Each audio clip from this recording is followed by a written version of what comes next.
Mga kapuso, sa mga sandaling ito, makakapiling po natin sa pamamagitan ng telepono ang Chief of Police ng Biñan, Laguna, PNP, si Police Superintendent Noel Alino. Sir, magandang hapon po. Magandang hapon po, Brother Emil. Colonel Alino, sir, unang-una po. Ito ho bang suspect ay nasampahan ho ng reklamo sa piskalya, sir? Go ahead. Ito po 20 minutes ago, umalis na po sila rito sa aking police station at going po sila sa prosecutor's office niya. Colonel, sa mga paunang ulat po na aming natanggap, lumalabas na menor de edad daw po itong suspect. Ito ho ba nakumpirma na ng Biñan PNP, sir? Ito naman kasi nga sabi ko nga nung una, is we need proof. Siguro yun ang pinaka-idedepensa nila. Siguro isubmit na lang nila sa fiscal's office din po yun.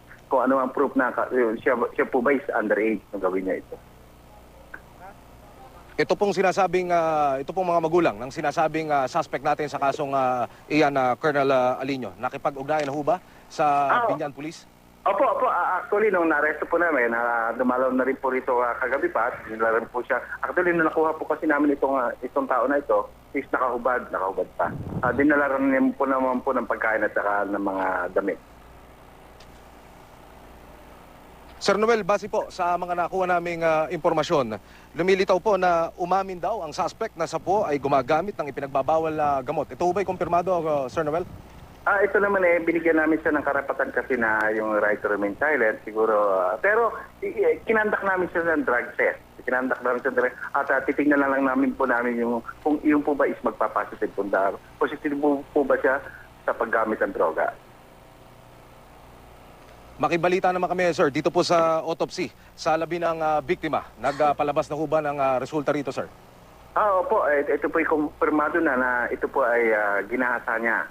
At namatay po siya sa yung death by asphyxia, yung sinakal niya po yung biktima. Sa panig naman ho ng biktima, nakipag-ugnayan na po ba ulit kayo sa pamilya po nitong si April, sir? Actually, halos kanina nga po, halos marami po sila pumunta rito. Yung tatay, yung kapatid na lalaki at yung mga ibang tiyuhin, nag-ask po sila as witness. Kasama po sila ngayon, ando po sila sa fiscal's office po ngayon. Ando po lahat sila, marami po mga kapitbahay at natutuwa po sila, nabigyan po agad ng napakaagang justisya para sa kanilang anak. Nananatiling pala isipan na Colonel sa publiko kung bakit po kailangan pampatayin at danasin nitong biktima. Ito pong kanya sinapit. Sa inyong investigasyon, ano po ang lumalabas na punot dulo nito, sir? Ito nga po, una-una po siguro, ay sabi nga namin, una-una bantayan yung mga kabataan, yung mga anak. Una-una kasi masyadong minor talaga yung biktima. Sa pangyayari niyon talagang hindi matatanggap na isang magulang. At pangalawa, siguro talagang linisin natin itong Biñan sa lahat ng mga ano ba ang pulot dulo ng kaguluhan.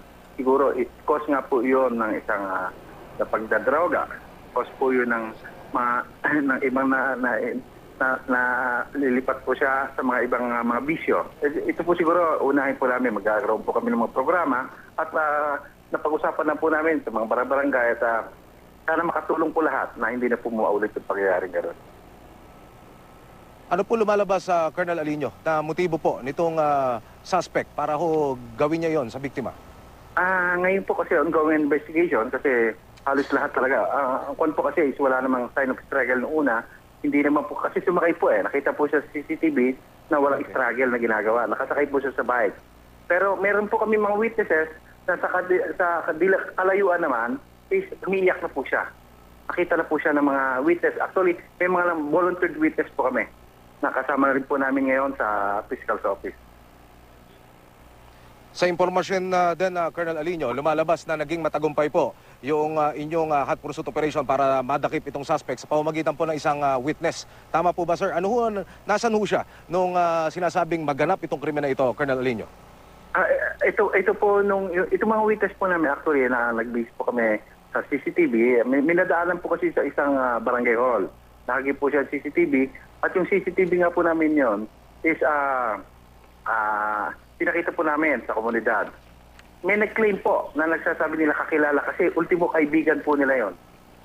Yung dalawang witness namin na kabataan din, sinasabi nila kasama nila yon. Nakakasama nila sa basketball, sa mga bisyo, At natutuwa nga po kami at malaking tulong po para sa amin po yun. Malaking breakthrough po sa amin. At meron din lang po yun. Meron din po kaming witness na nakita siya ng mga tricycle driver. Nag-act po ng witness yon para po makatulong sa kaso. Mga kapuso, ang Chief of Police ng Biñan, Laguna, si Colonel Noel Aliño. Sir, maraming salamat po sa oras na inilaan nyo. Magandang hapon po. Magandang hapon po.